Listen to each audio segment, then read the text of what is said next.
はいどうも、今日はですねブランマンジェをやっていくんですが、パンナコッタと何が違うんですかということなんですよね。でパンナコッタはイタリアで生まれたイタリアのお菓子ということを以前お話しさせていただいたと思うんですが、今回やりますブランマンジェはフランスが発祥となっております。これもねすごい歴史がありまして、今からねつらつらとその歴史を話していくんですが、いやケンさんそんなんどうでもいいね、もうすぐに作り方見たいんですわって思う方は、このここの部分をぶっ飛ばしていただいて見ていただければと思います。でこのブランマンジェ、7世紀に中東から原材料に砂糖とアーモンドを使ったものがヨーロッパに伝わったのではないかと言われています。今でもですね、このパリではアラブ系のパティスリーに行きますと、ピスタチオやアーモンド、砂糖をたくさん使った可愛らしいお菓子を購入することができます。それから13世紀になりまして、フランスに残っています書物によりますと、鶏のブイヨンを使って米を煮込んで砂糖で甘く味付けしたものがブランマンジェと呼ばれていたようです。そこから14世紀、中世、17世紀、19世紀とブランマンジェの形は変わっていくんですが、中世になりますとブランマンジェはスープのようにして出された上流階級のみが口にできるとても贅沢な料理だったようです。17世紀終わりのフランソワ・マシアロという方の書物、王家とブルジョアの料理書には2つのレシピが記載されています。一つは鶏のブイヨンに子牛の足を入れて煮込んでゼラチン質を強化したもの。もう一つは鹿の角を削って加えてゼラチンを強化したもの。二つともですね、まだ主菜あるいはオードブルとして使われていたようです。で、この方、フランスはマシアロなんですが、面白いお話を見つけまして、実はね、皆さんご存知のクレームブリュレを作ったんじゃないかと。彼自身がクレームブリュレを作ったと言っているんですが、悲しいことに疑いをかけられているんですよね。ただし、この方が確実に疑いなく作ったと呼ばれているカタラーナ、クレームカタラーナというね、デザートがございます。スペイン北部の地中海に面したカタルーナ地方のとてもね、クレームブリュレに似たお菓子なんですけども、このお菓子は機会がございましたら別の回で紹介させていただきます。少しお話がずれてしまいましたね。ブランマンジェなんですが、19世紀アントナン・カレーム、彼の本ではもうすでにですね、ブランマンジェに肉のブイヨンの使用はなくなっておりました。甘いデザートとしてのみ使われるようになっています。もうこの頃には今のブランマンジェの形になっていたようですね。で、このアントナン・カレーム、とても苦労人でパティシエでめちゃくちゃ出世した人なんですよね。その辺のお話入れちゃいますと、あと1時間半ぐらいちょっと話が長くなってしまいますので、今日のところはこの辺で勘弁させていただきます。ということで、おはようございます。ケニさんです。今日のおやつはブランマンジェ。今回作りますブランマンジェは伝統にのっとりまして、アーモンドの風味をたっぷりと味わえる一品にいたしました。いや大丈夫ですよ。そんなね、アーモンドを水に浸してミキサーして潰してこしてなんてめんどくさいことしません。今ならね、アーモンドミルクというね、手頃で手に入る簡単なものがございます。そちらを使ったご家庭で再現できるレシピ、どうぞお楽しみください。それでは行きましょう。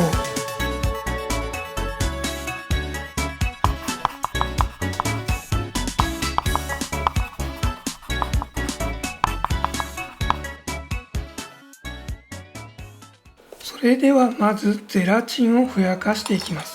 ゼラチンに対して5倍の水を加えてよく混ぜて冷蔵庫で冷やしておきます。もちろん板ゼラチンでも大丈夫です。板ゼラチンをお使いの方はたっぷりの氷水を用意してしっかりと浸しておきましょ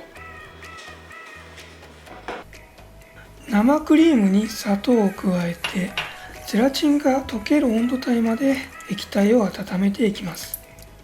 沸騰させる必要はございませんが、もしね、仮に沸騰したとしてもパニックになる必要はありません。沸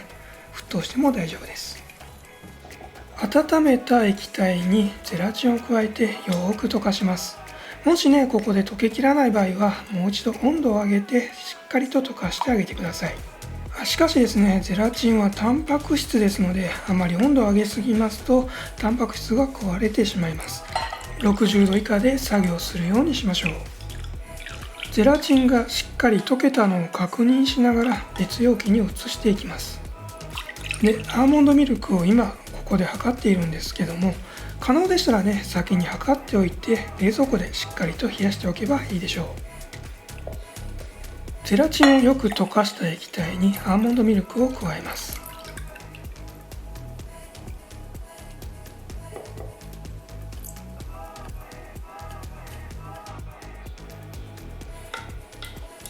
で、ブランマンジェの素が出来上がりました。こちらはですね、氷水に当ててある程度冷やしておきます。アーモンドミルク内のアーモンドの粒子がある程度残っていますと、冷やして固めた時に分離する可能性があります。ですので、事前にこうやってある程度冷やして固まりやすいようにしておきます。こうすることによって分離する心配がなくなります。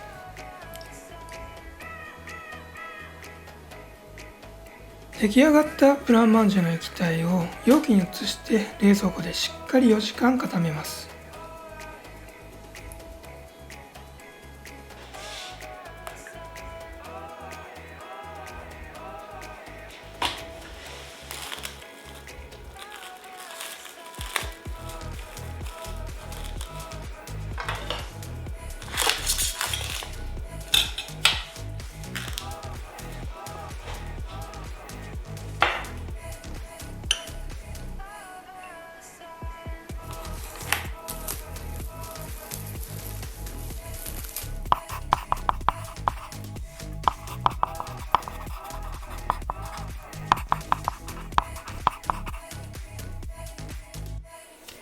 それでは付け合わせのソースのアングレーズを炊いていきます。アーモンドミルクを鍋に量って温めておきます。今回は卵1個分の卵黄を使いました。卵黄は 15g から 20g あれば大丈夫です。卵黄をしっかりほぐしてから砂糖を加えます。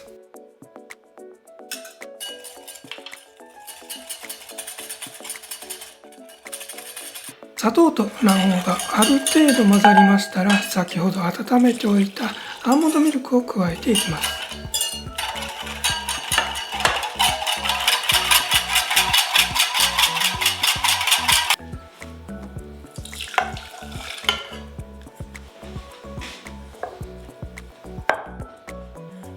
で、今からですね、アングレーズを83度まで温度を上げていきます。温度計を使って丁寧に仕事をしてもいいんですが、今回はですね、こうやって手で触ってみて確認する方法を使いました。こうやってゴムベラについたソースに線を引いて垂れ具合を見て濃度を確認します。炊き上がったアングレーズは別容器に移してよく冷まします。それと今回はですね、ラム酒を加えました。このラム酒を加えることでね、もうね、めちゃくちゃ味が良くなるんですよ。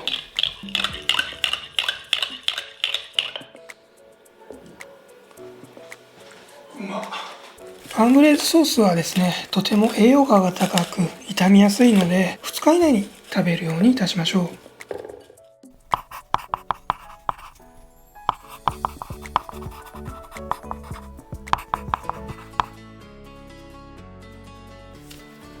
それではお皿にドレッセンしていきます。固めておいたブランマンジェを湯煎を使って型から外していきます。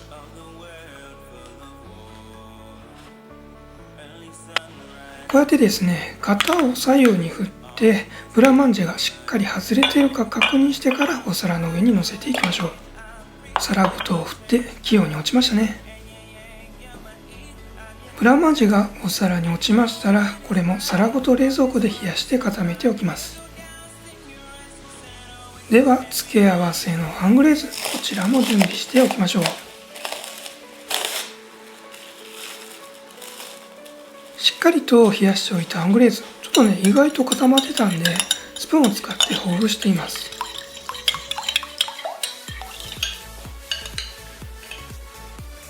ブランマンジェにかからないようにアングレーズを落としていくんですけども、もしね、この先にお皿に落としておいたブランマンジェの溶けた部分がですね、固まる前にアングレーズを落としてしまいますと混ざってしまって美しく仕上がらないのでお気をつけください。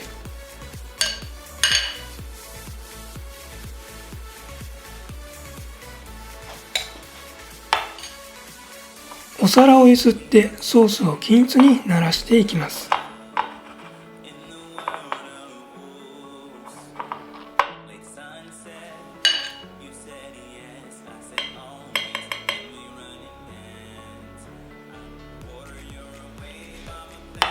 で、ここでですね、南京と呼ばれるアプリコットの種を散らしていきます。これアーモンドの香りにとても似ていて美味しいんですよね。続いてノアゼット。ノアゼットもね、ミルキーな味わいですので相性抜群です。最後にライムの皮を散らして爽やかに仕上げます。それでは皆様お疲れ様でした。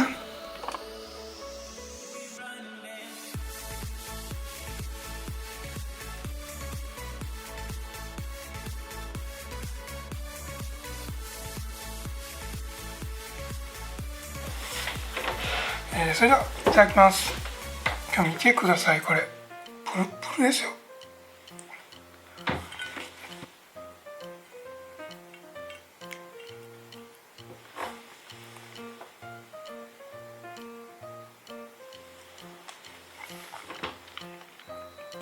これうまいっすね。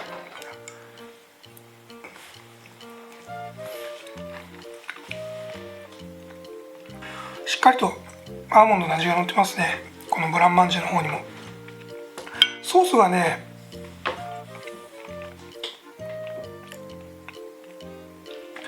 ジョコンドの味がするんですよね。アーモンドで炊いただけありまして、ジョコンドもアーモンドと卵を使ってますので、それに近い味がします。あと上にね、こうやって散らしている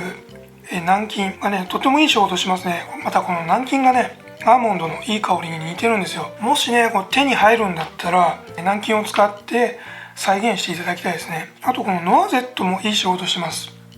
すごくミルキーな香りがしますね。